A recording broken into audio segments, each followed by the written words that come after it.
The small research ship floated quietly at the edge of the boundary. Captain Jiho sat in his chair, watching the stars through the main window. His ship, the Horizon's Edge, was alone out here. They were doing what Earth's government had allowed them to do: watch and study from far away. Nothing more. Jiho was tired.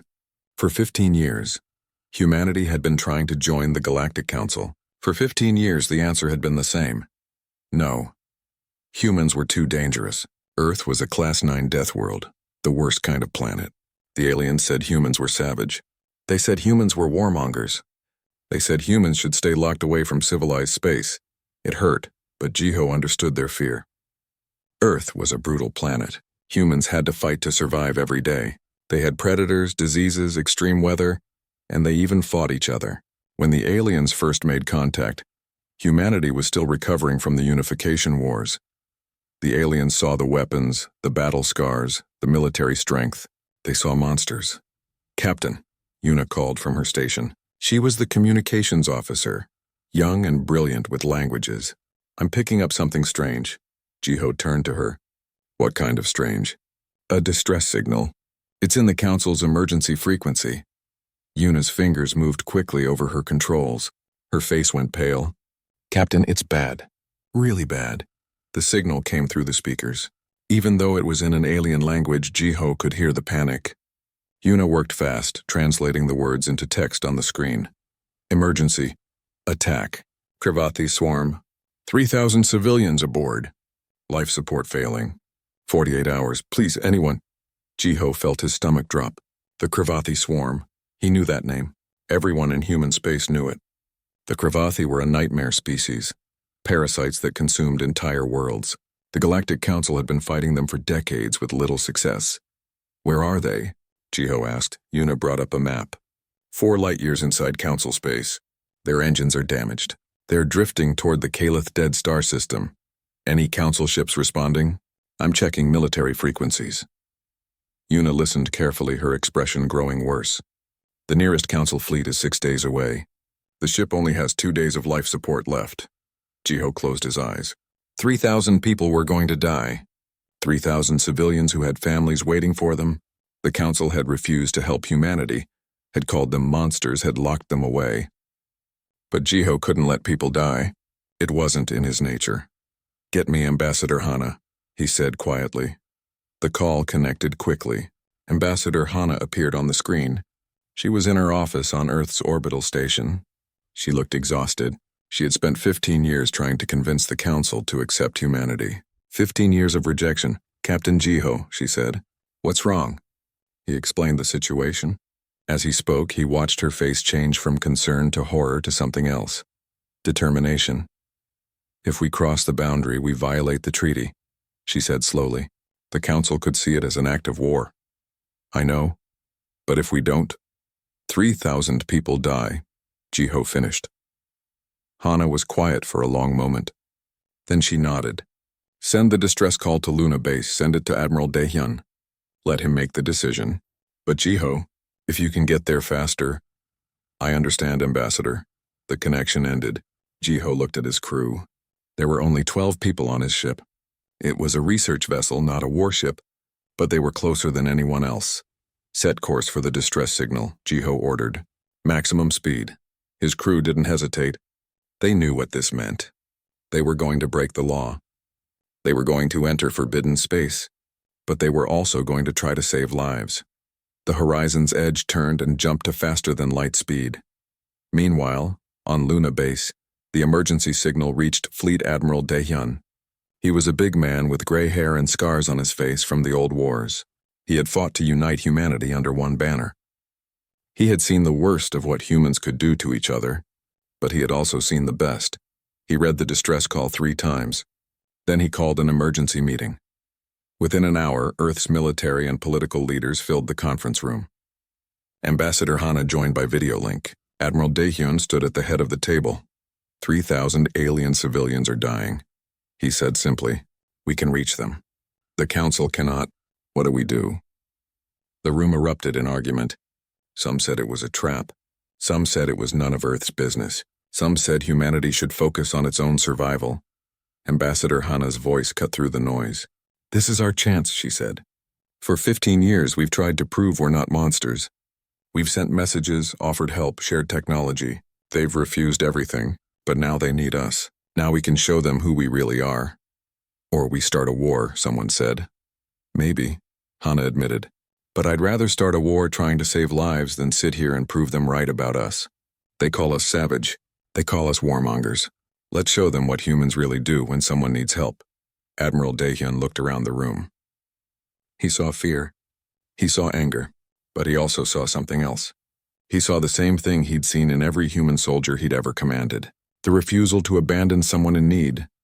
Captain Suman, he said into his communicator, prepare the fleet. On the other side of Luna, the warship Indomitable began powering up. Captain Suman was a tall woman with sharp eyes and quick hands. She had fought pirates in the outer colonies. She knew combat. How many ships? She asked. 6, Daehyun replied. Full battle group. Heavy weapons. Marine assault teams. Everything we have that can reach them in time. Are we really doing this? Yes, Suman smiled. It wasn't a happy smile. It was the smile of a warrior preparing for battle. Good. Those council bastards called us Deathworlders like it was an insult. Let's show them what that really means. Within 3 hours, 6 human warships launched from Luna Base. They were sleek and deadly, covered in weapons that the council considered too brutal for civilized warfare. But humans didn't fight civilized wars. They fought to win. The ships jumped to faster than light speed, racing toward council space. Racing toward a distressed vessel full of aliens who feared them. Racing toward a swarm of parasites that had destroyed dozens of worlds. Aboard the dying passenger ship, Counselor Velen held a small child in his arms. The child was Velosian with soft fur and large eyes. She was crying. Everyone was crying or praying or saying goodbye. The ship's emergency lights flickered. The air was getting thin. The Kravathi parasites that had boarded were still hunting through the lower decks. Every hour more people disappeared. Will someone come? The child asked in her small voice. Velen didn't know what to say. The council fleet was too far away.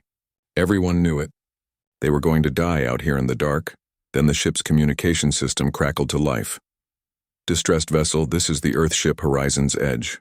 We received your emergency call. We're coming to help. Hold on. Please hold on. Velen felt his blood turn cold. Humans. The Deathworlders were coming. Part of him was terrified.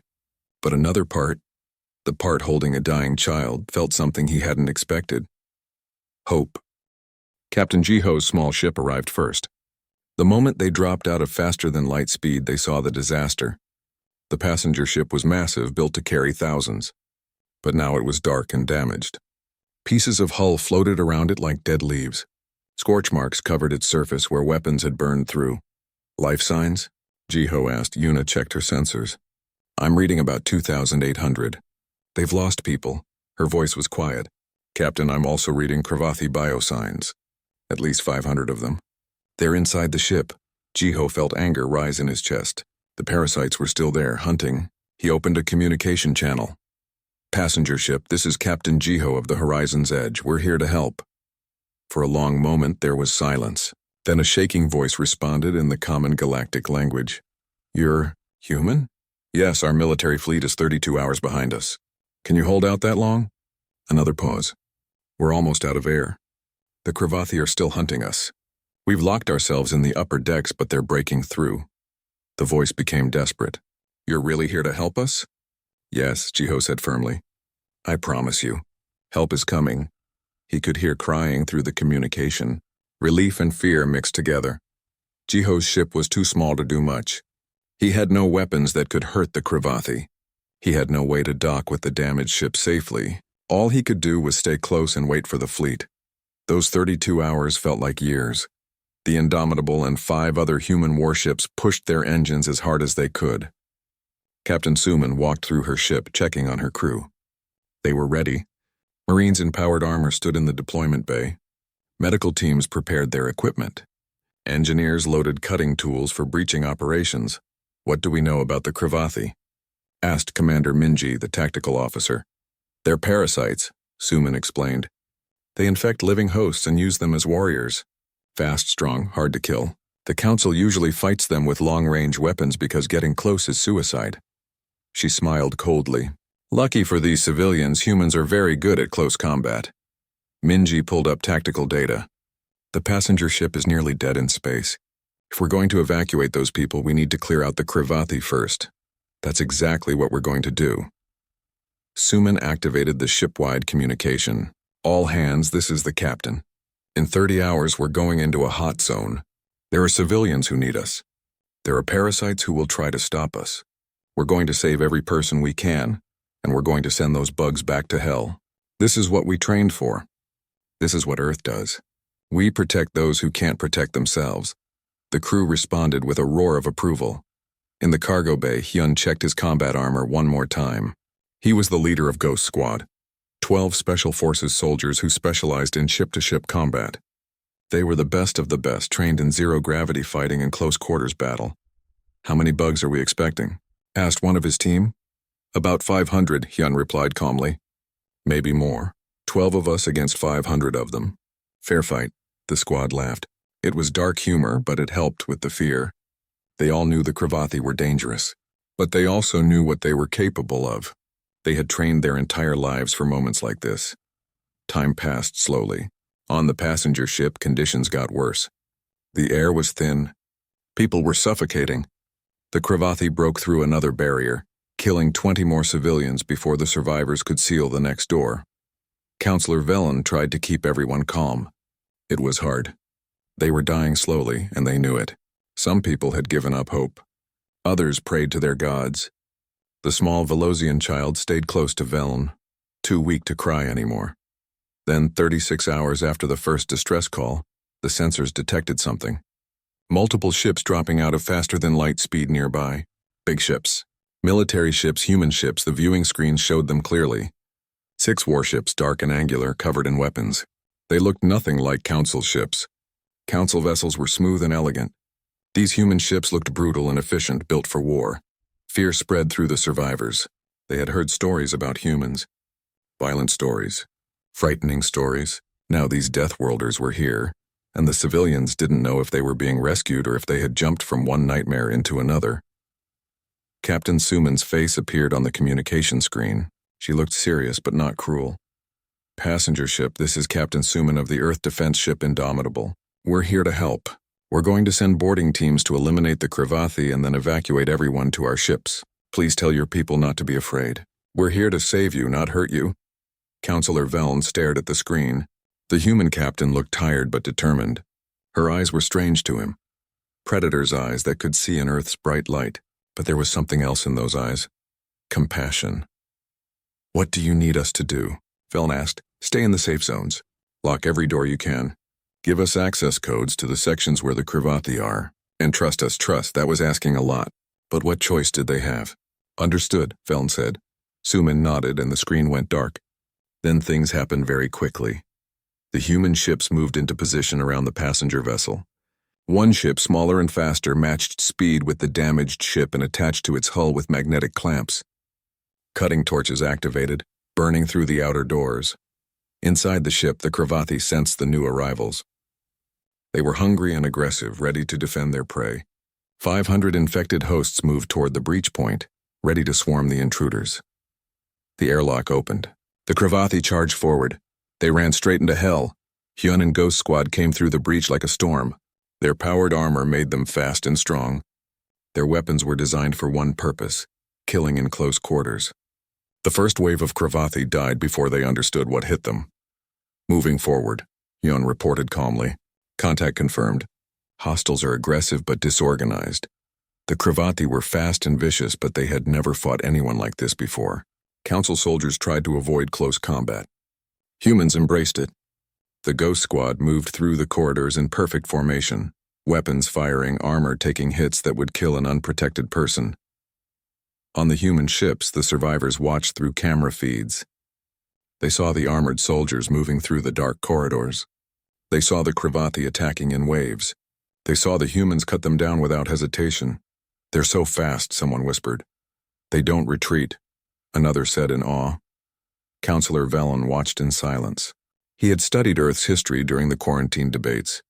He knew humans fought differently than other species, but seeing it was different from reading about it. These warriors moved like they were born for combat. Because they were. Earth had made them that way. 2 hours passed. Hyun's squad cleared deck after deck. More human marines joined the fight, sweeping through the ship systematically. The Kravathi fought hard, but they were being pushed back. Upper decks are clear, Hyun reported, beginning evacuation of civilians. The doors to the safe zones opened.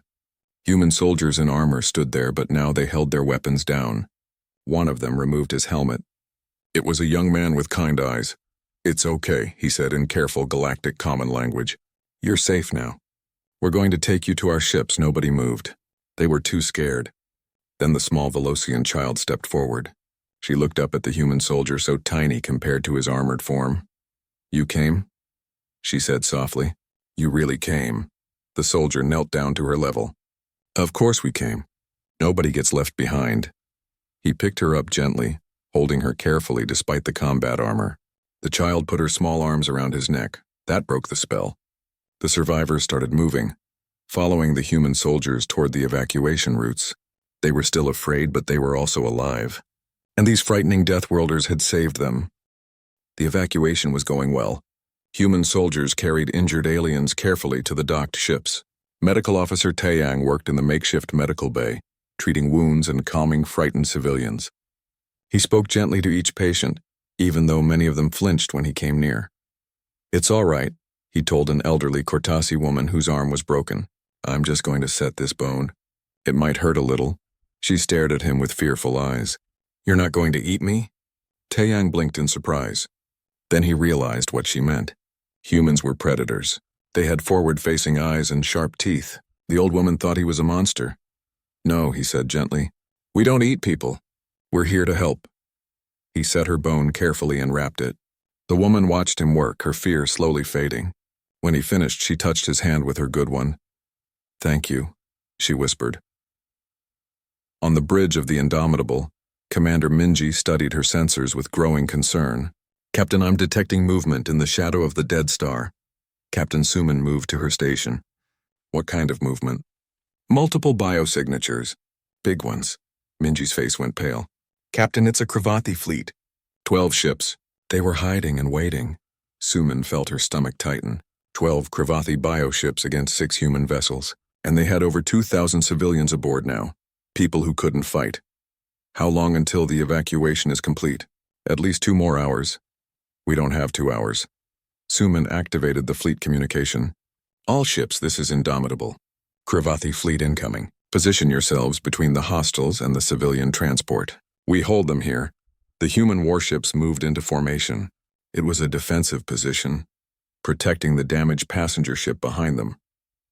The Kravathi fleet emerged from the shadow, their bioships looking like massive insects, all organic armor and weapon pods. A transmission came through. It was in the Kravathi's clicking, hissing language. Yuna translated it from Jiho's ship. "They're demanding we surrender the prey ship and leave," she said. "They say this is their feeding ground." Suman's expression hardened. "Tell them no. Tell them these people are under Earth's protection now. Tell them if they want to fight, we'll give them one they'll never forget." The message was sent. The Kravathi response was immediate. All 12 bioships accelerated toward the human fleet. "Here they come," Minji said. "Multiple weapons charging. They're going to try to overwhelm us. Let them try." Suman gripped her command chair. "All weapons free. Target the lead ships. Show them what happens when you threaten humans." The space between the fleets lit up with weapons fire. The Kravathi used bioplasma weapons, great gouts of burning organic matter that could melt through hull armor. The humans responded with railguns, missiles, and laser batteries. 2 very different approaches to war colliding in the darkness. The first Kravathi ship died quickly. Human railguns punched through its organic armor, and the ship exploded in a burst of green fire. But 2 more ships got through, their plasma weapons scoring hits on human vessels. "Hull breach on deck 7, someone reported. "Sealing now." The battle became chaos. The Kravathi fought like animals, all aggression and no strategy. But there were so many of them. The humans fought with precision. Every shot calculated, every movement planned. But they were outnumbered 2 to 1. Aboard Ghost Squad's boarding craft, Hyun finished clearing the last section of the passenger ship. His team had eliminated over 300 Kravathi. But now they had a new problem. They could hear the battle outside.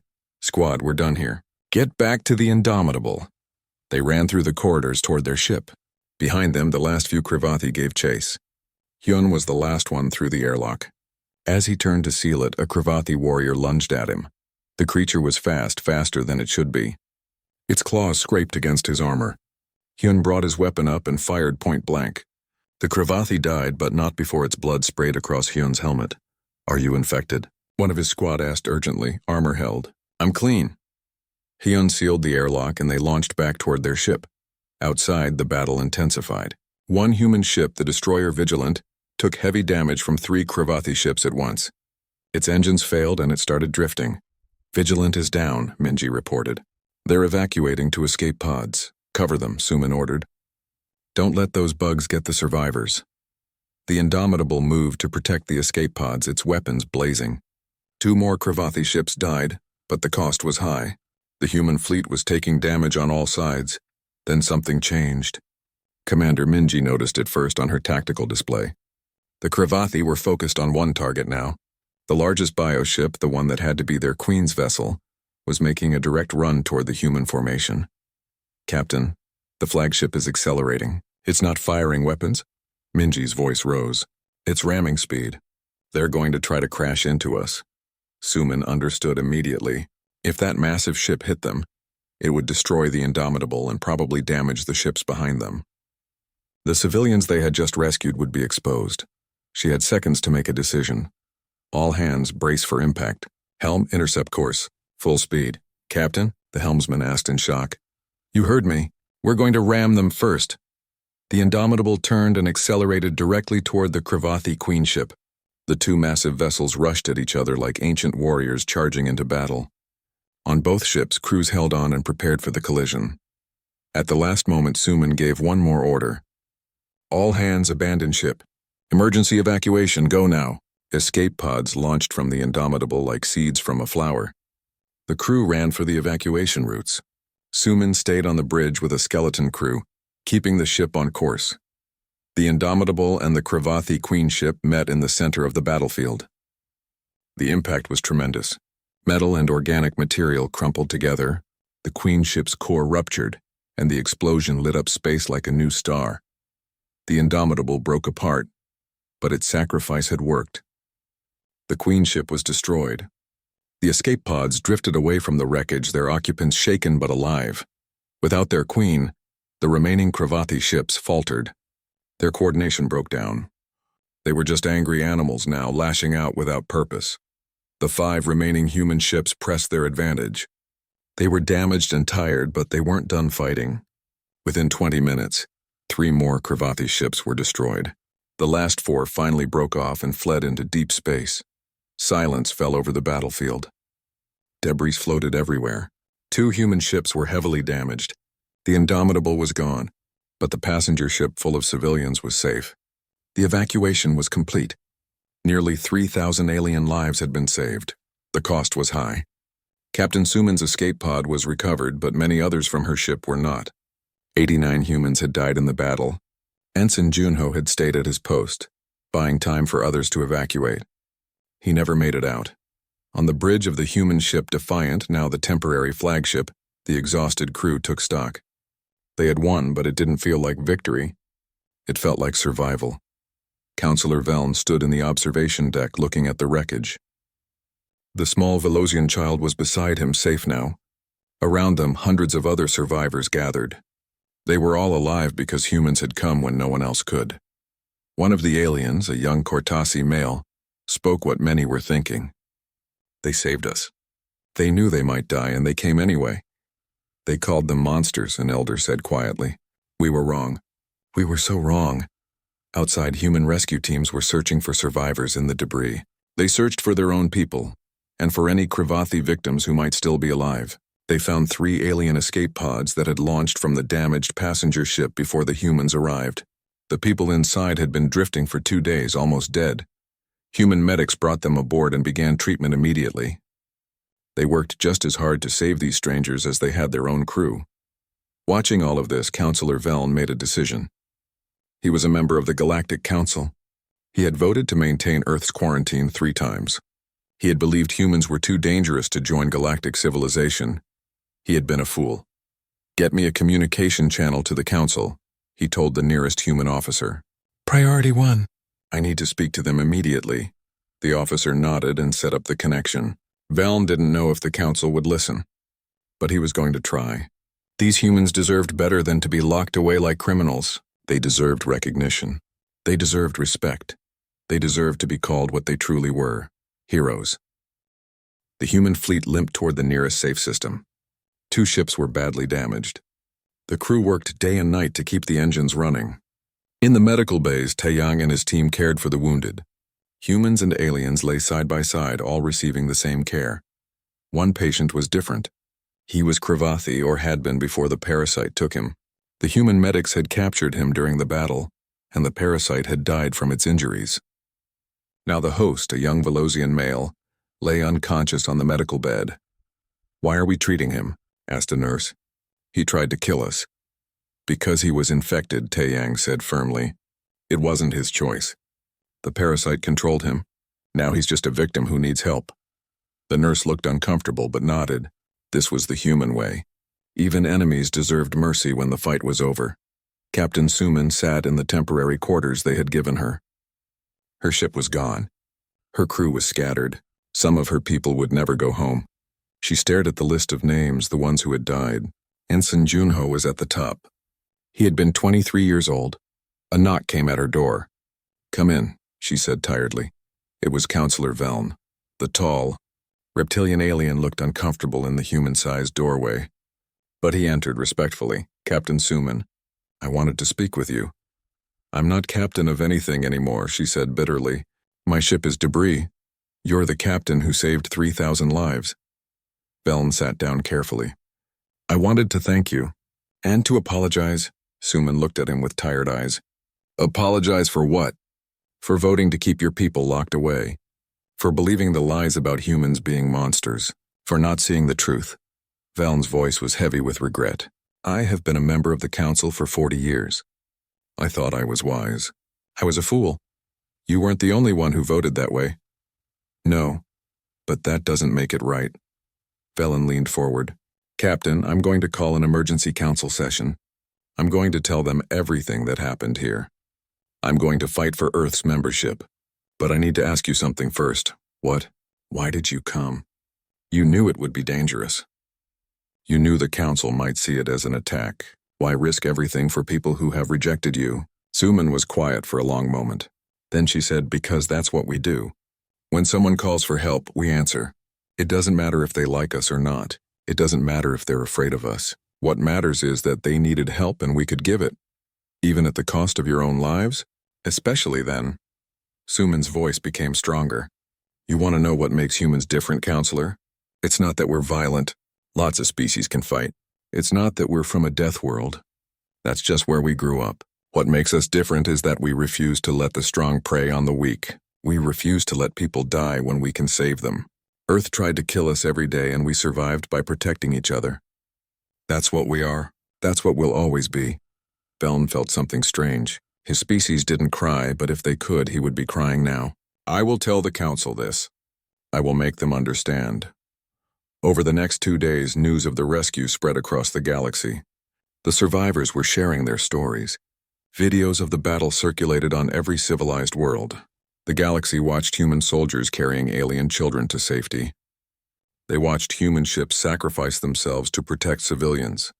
They watched humans treat wounded enemies with the same care as friends. Public opinion began to shift. Many species had lost family to the Cravathi swarm. The Council's military had tried and failed to stop them for decades, but 6 human ships had destroyed or driven off a major Cravathi fleet. The numbers spoke for themselves. Ambassador Hana arrived with a diplomatic fleet 3 days after the battle. She brought medical supplies, repair equipment, and a formal delegation.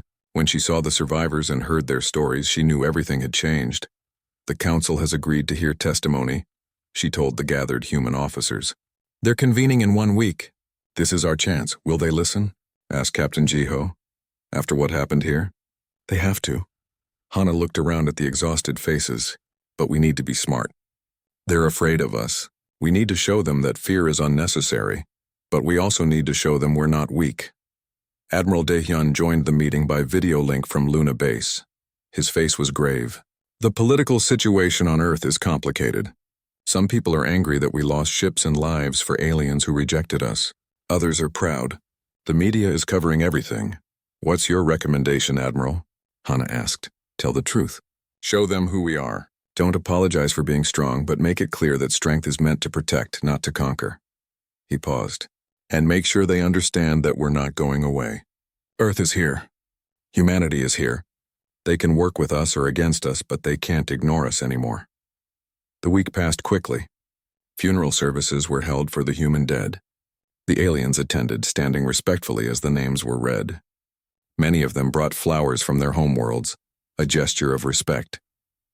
The young Velocian child, whose name was Thierry, placed a small toy on Ensign Junho's memorial marker. It was the only thing she owned. A human marine tried to give it back to her, saying she should keep it. No, Thierry said firmly. He would want to protect it. Like he protected me. The marine's eyes filled with tears. He nodded and carefully placed the toy back. Elder Trin, one of the moth-like Velocians who had been rescued, approached Ambassador Hana. He was old and respected among his people. Ambassador, I wish to speak at the council session, he said. You're welcome to, but why? Because my people have been wrong about yours. We have spread fear and rumors. We owe you the truth. His antenna twitched with emotion. You call yourselves Deathworlders. We thought it was a curse. Now I understand it's your greatest gift. Death came for us, and the Deathworlders answered. That is not the action of monsters. Hana felt hope rise in her chest. Thank you, Elder Trin. Your words will mean a lot. Meanwhile, in the Galactic Council chambers, a different conversation was taking place. Admiral Kesevar, the supreme commander of the Council's military forces, was reviewing the battle data. He was an old Cortasi warrior who had fought in dozens of campaigns. He had seen the best and worst of military tactics. What he was watching now amazed him. They used the Dead Star's gravity as a weapon, he said to his staff. They coordinated fleet movements with individual boarding actions. They adapted their tactics in real time. He pointed at the screen. Here, watch this moment.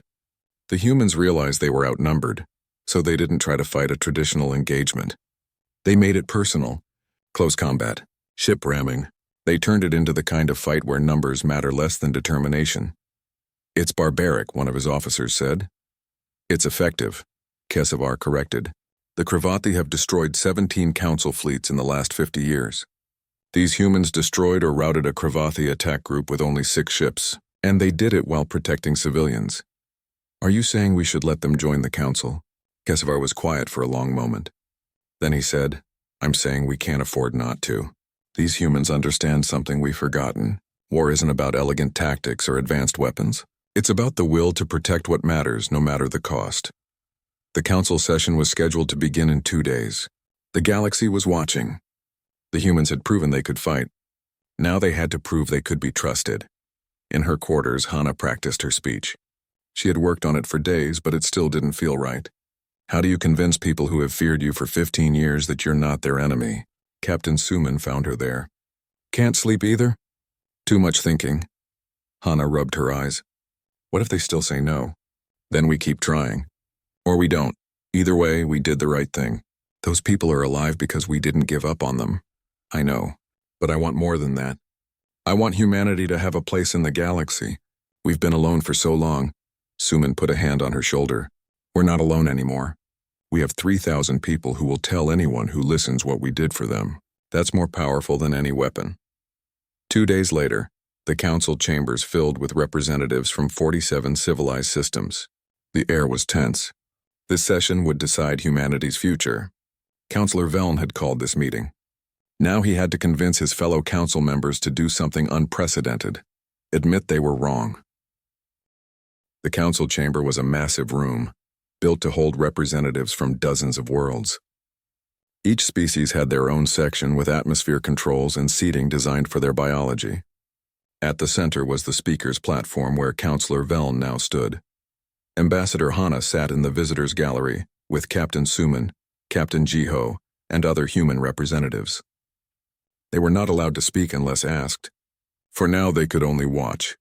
The Speaker of the Council, an ancient being called High Councillor Maris, called the session to order. Her species, the Ethel, were energy beings who spoke through translation devices. Her voice filled the chamber like music. Counselor Veln has requested an emergency session regarding Earth and humanity. The floor is yours, Counselor. Veln stood tall. He had prepared his speech carefully. Honored council members, 15 years ago we discovered Earth. We saw a violent species from a dangerous world. We saw weapons and wars. We voted to quarantine them. I voted for that quarantine. 3 times. Murmurs went through the chamber. Many council members had voted the same way. I was wrong, Veln said clearly. We all were. The murmurs grew louder. High Counselor Maris called for silence. Veln continued. 2 weeks ago, my passenger ship was attacked by the Kravati swarm. 3,000 civilians, including children, were trapped on a dying vessel. The Council's nearest fleet was 6 days away. We had 2 days of life support left. We were going to die. He paused, letting that sink in. Every member of the Council knew about the rescue now, but hearing it from a survivor was different. Then the humans came. They violated the quarantine treaty to reach us. A small research ship arrived first, and its captain refused to leave us alone. Then their military fleet came. 6 warships against 12 Kravathi bioships. Veln's voice grew stronger. They saved us, all of us, but 89 humans died doing it. The chamber was completely silent now. I watched human soldiers fight the Kravathi in our corridors. I watched them carry our children to safety. I watched a human medic treat wounded Kravathi with the same care he gave everyone else. I watched their captain sacrifice her ship to protect us. Veln looked around the chamber. These are not the actions of monsters. These are the actions of heroes. A council member from the Dreth Collective spoke up. But they are dangerous. They have weapons we've banned. They fight with a brutality we cannot accept. Yes, Veln agreed. They are dangerous to our enemies, but to those they protect, they are the safest people in the galaxy. He gestured to the gallery. I have brought witnesses. Listen to them before you judge. One by one, survivors came forward to testify. They told their stories. The fear they felt when they heard humans were coming. The shock when they realized the humans were there to help. The gratitude they now felt. Elder Trin took the platform. His old voice carried through the chamber. For 2,000 years, the Galactic Council has maintained peace through diplomacy and careful military engagement. In that same time, the Kravathi have destroyed dozens of worlds. 17 of our fleets have failed to stop them. He paused, letting the Council feel the weight of that failure. 6 human ships succeeded where we have failed, not because they are more cruel, but because they are more determined. They call themselves Deathworlders as if it is a curse. I say it is their greatest gift. Death came for us and the Deathworlders answered. His words echoed through the chamber. Some council members looked uncomfortable. Others looked thoughtful. Then little Tiri came forward. She was so small, she needed a platform to reach the speaker's microphone. She held the toy she had taken back from Ensign Junho's memorial. The scary monsters saved me, she said in her small voice. They weren't scary. They were kind and brave, and one of them died so I could live when she held up the toy. His name was Junho. He was my friend. I want the humans to be everyone's friends. There wasn't a sound in the chamber. The sight of this tiny child speaking about human sacrifice moved even the coldest council members. Admiral Kesevar was called to testify about the military implications. He stood before the council in his formal uniform. I have reviewed all combat data from the rescue operation, he said professionally. The human tactical approach is unconventional by our standards. It is aggressive, adaptable, and highly effective. In 50 years of fighting the Kravathi, we have never achieved such a decisive victory with so few ships. Are they a threat to council security? Someone asked. Kesevar considered this carefully. If the humans wanted to be a threat, they would be. Their military capability is significant, but I believe their actions speak louder than our fears. They came to help when no one else could. That tells me what kind of people they are. The debate continued for hours. Conservative council members argued that humans were too unpredictable. Progressive members argued that the galaxy needed the humans' strength. Some species were afraid, others were inspired. Finally, High Counselor Maris called for a vote. The question before us is simple. Do we continue Earth's quarantine, or do we offer them provisional membership in the Galactic Council? The votes came in slowly. Each council member's decision appeared on the display. The chamber watched in tense silence as the numbers climbed. It was close. So close. In the end, it came down to one vote. Councillor Veln's vote. He was the last to decide. The chamber held its breath. Veln thought about everything he had seen. The fear, the courage, the sacrifice, the kindness. These humans had risked everything for people who had rejected them. They had proven themselves in the most important way possible. He entered his vote. The display updated. By a single vote, humanity was granted provisional membership in the Galactic Council. The chamber erupted. Some species cheered. Others protested. But the decision was made. Ambassador Hana felt tears running down her face. Captain Suman grabbed her hand and squeezed tight. 15 years of work, 15 years of rejection, and now finally humanity had a place among the stars. But there were conditions. High Counselor Maris explained them clearly. Earth's membership is provisional. You will be monitored closely. Any aggressive action will result in immediate expulsion. Do you accept these terms? Hana stood. We accept. And we offer something in return. Earth's military will serve as the Council's rapid response force. When there's an emergency and time is critical, call us. We'll come. That's what we do. The Council debated this offer. Admiral Kesevar supported it strongly. The humans have proven they can respond quickly and effectively. We would be fools not to use that capability. After more discussion, the Council agreed. Earth's defense fleet would be the first responders for emergency situations. It was a role that fit humanity perfectly. The session ended. Treaties would need to be written. Details would need to be worked out. But the hardest part was done. Humanity was no longer alone in the dark. 3 months later, a memorial was unveiled in lunar orbit. It was a simple structure, just a wall with names carved into it. 89 names. The humans who had died saving alien lives. Thousands attended the ceremony. Humans and aliens stood together, united in grief and gratitude. Admiral Dahyun gave the speech. We came from a world that tried to kill us every day, he said, his voice carrying across the gathering. We learned to be strong because we had to be. But we also learned something else. That strength means nothing if we don't use it to protect those who need us. He gestured to the memorial. These men and women gave their lives for people they had never met. People from worlds they had never seen. They did it because it was right. Because someone needed help and they could give it. Dahyun looked out at the crowd. So many different faces, so many different species, all here to honor human sacrifice today. We're no longer alone in the dark, and neither is anyone else. That is these heroes' legacy. Not victory in battle, but hope for the future. As the names were read, ships from dozens of worlds fired a salute.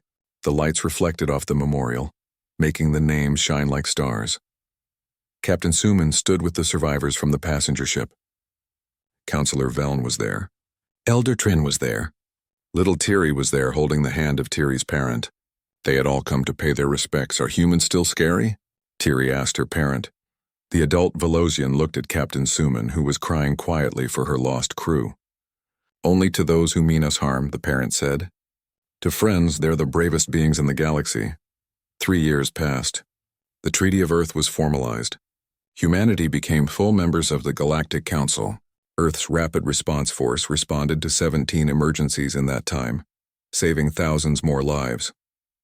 The Kravathi swarm attempted another major invasion. They had grown bold again, thinking the Council was weak, but they hadn't expected what they found. Human-trained Council forces met them at the border. The tactics were different now. More aggressive, more coordinated. The humans had taught the other species how to fight like Deathworlders. The battle was hard, but the United Fleet won decisively. The Kravathi swarm retreated deep into unknown space. They didn't return. In the years that followed, humanity became known for two things: their fierce loyalty and their gentle compassion. They were the first to arrive when disaster struck. They were the last to leave when people needed help. They fought with unmatched determination and treated prisoners with unexpected kindness.